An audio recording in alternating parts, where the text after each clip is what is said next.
എനിക്ക് ഇയാളെ കാണണ്ട.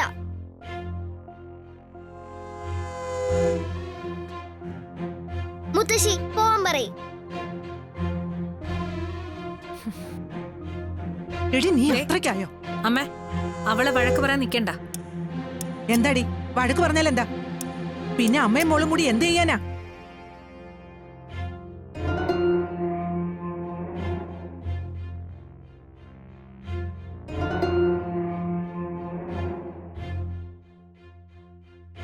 നീയേ ഇനി ഞാൻ പറയുന്നത് കേട്ടാ മതി.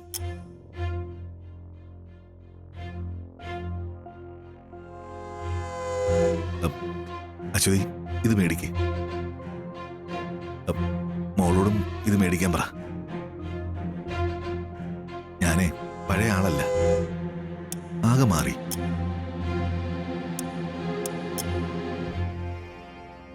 ഞാൻ മുമ്പേ പറഞ്ഞില്ലേ,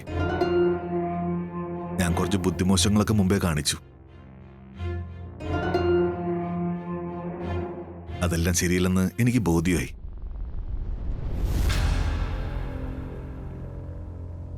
ഇനിയെങ്കിലും എന്നെ വിശ്വസിക്ക്. ഞാൻ സത്യത്തില് അത്രയ്ക്ക് ഇതിനെ സ്നേഹിച്ചിരുന്നു. ആ സ്നേഹം നിഷേധിച്ചപ്പോ എനിക്ക് പെട്ടെന്നുണ്ടായ ദേഷ്യം കാരണം അങ്ങനെയൊക്കെ സംഭവിച്ചേ.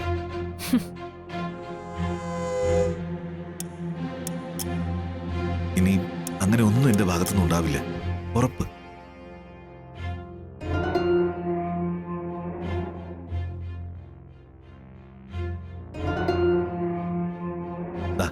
ഇത് മേടിക്ക് പ്ലീസ്.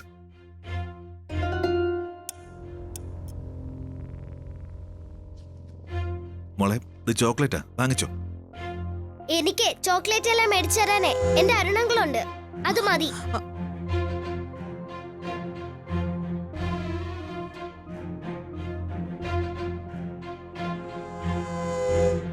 ഇവളാ മോളെ ഇങ്ങനെ പറഞ്ഞു പഠിപ്പിച്ചത്. സാരമില്ലമ്മേ, അശ്വതി വെറുതെ വഴക്കോരെ നിൽക്കണ്ട. ക്രമേണ എല്ലാം നേരെയാവും. ഇപ്പൊ എല്ലാം ക്ഷമിക്കാൻ ഞാനും പഠിച്ചു. സാരമില്ല. അശ്വതി, ദാ ഞാൻ ഇഷ്ടപ്പെട്ട് വാങ്ങിയ സാരിയാ. ഇത് പിടിക്ക് പ്ലീസ്. വാങ്ങിക്കേ.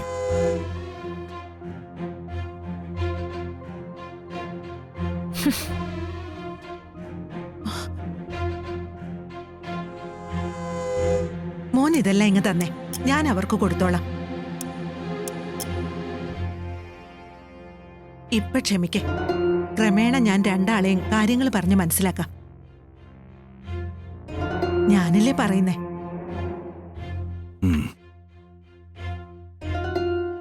അതിങ്ങ് തന്നെ. ആ മോൻ പൊയ്ക്കോ, ഞാൻ ഏറ്റെന്നേ. മോൻ സമാധാനായിട്ടിരിക്കും. നിങ്ങളുടെ കല്യാണം ഞാൻ നടത്തിത്തരും. ഉറപ്പാണോ? അതെ, ഉറപ്പ്. ഇപ്പം മോൻ പൊയ്ക്കോ, എല്ലാം ഞാൻ ഏറ്റു. ജയേഷേ, ഞാൻ ഏറ്റെന്ന് പറഞ്ഞാ ഏറ്റു, ഉറപ്പ്.